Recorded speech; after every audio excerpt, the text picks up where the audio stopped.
Well, we regret now that because of industrial action, we have to leave our advertised programmes at this junction. From now until further notice, BBC Radios 1, 2, 3 and 4 will combine to bring you an all-network radio service on VHF channels and on 1500 metres long wave.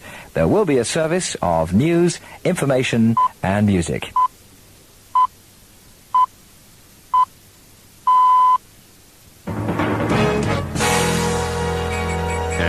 At 4 o'clock, this is Paddy at the radio news desk. The BBC radio strike, called by the Association of Broadcasting Staffs, was due to begin a few seconds ago. Separate talks involving the unions and BBC management are still going on at the London headquarters of the conciliation service, ACAS. And the ABS General Secretary, Tony Hearn, said earlier that progress was being made. Later, he left the meeting for a while. The ABS have demanded that the BBC reinstate 11 of its members in television who were suspended for refusing to process news film. The BBC have said they're prepared to take the men back on the payroll if the union returns to normal working. Before the strike was called in BBC television on Wednesday, the union was operating an overtime ban. And the ABS has said that it's prepared to go back to that point and call off the strike if its members are reinstated. The BBC management are hoping to keep some kind of service going on radio. And on television, they're hoping to transmit a full program of holiday entertainment over the 2 days of Christmas. Another meeting is going on in London at the Central Arbitration Committee, where the BBC and the unions have been telling of the widening gap caused by successive stages of the government's income policy between BBC pay and that in commercial television. Our next news will be at 5 o'clock.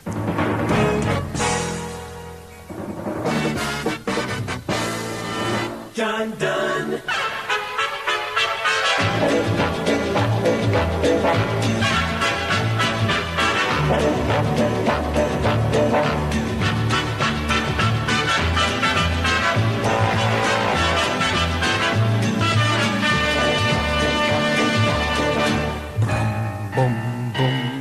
Hello, good afternoon to you. Yes, John Dunn here. You're listening to BBC Radio, our all-network services. Welcome to you. I shall be with you with loads of music between now and around 6 o'clock. You're listening to BBC Radio, the all-network service broadcasting on radios 1, 2, 3 and 4. Now the time signal for 6 o'clock, and then the news read by Brian Perkins. BBC Radio News at 6 o'clock. The strike at the BBC by the main union, the Association of Broadcasting Staffs, began 2 hours ago. This is the BBC Radio all-network service, and I'm Kid Jensen. Merry Christmas. From what I consider to be a very, very fine album release, Backless, Eric Clapton, and that was the most recent single from that called Promises. And you're listening to the BBC Radio's all-network service, designed to keep you up to date with news, current affairs, and entertainment, normally heard on radios 1, 2, 3, and 4. And in 6 minutes' time, following the news, it's 2 hours of popular classics. It's a network for everyone. And to end off my contribution to it, a brother and sister. First of all, Sally Oldfield with her hit Mirrors, followed by Mike Oldfield in Dulce Jubilo. You're listening to the BBC Radio all-network service, and this is Kid Jensen, hoping you've enjoyed the last 2 hours of music. My thanks to producers Dave Tate and Dave Price. Stay with us, because now it's over to the network news desk and Jan Leeming. There's been a development this evening over the BBC pay strike, which has stopped the corporation's television transmissions and disrupted radio programmes. The Central Arbitration Committee, who've been hearing submissions, have announced an interim pay award to BBC staff of 12.5%, and there's to be a further award of around 4% of the total wages bill to enable some BBC pay to catch up with that of ITV. The Central Arbitration Committee was set up by the government to deal with pay anomalies, and its findings have the force of law. Our industrial correspondent says the CAC award in no way breaches the government's 5% pay policy, since it's based on the situation in Phase 3, when BBC pay had fallen well below comparative salaries. A Phase 4 settlement, where the government are looking for 5%, has yet to be agreed. The dispute is also being discussed at the offices in London of the conciliation service, ACAS. And the General Secretary of the union, who've gone on strike, the Association of Broadcasting Staff, said he was very optimistic that something would come out of the talks. The Director General of the BBC, Mr. Ian Trethan, said tonight that the corporation were obviously delighted with the news of the award. They were pleased that the arbitration committee had endorsed the view of both the corporation and the union that a clear disparity had existed between BBC rates of pay and their equivalents in ITV and elsewhere.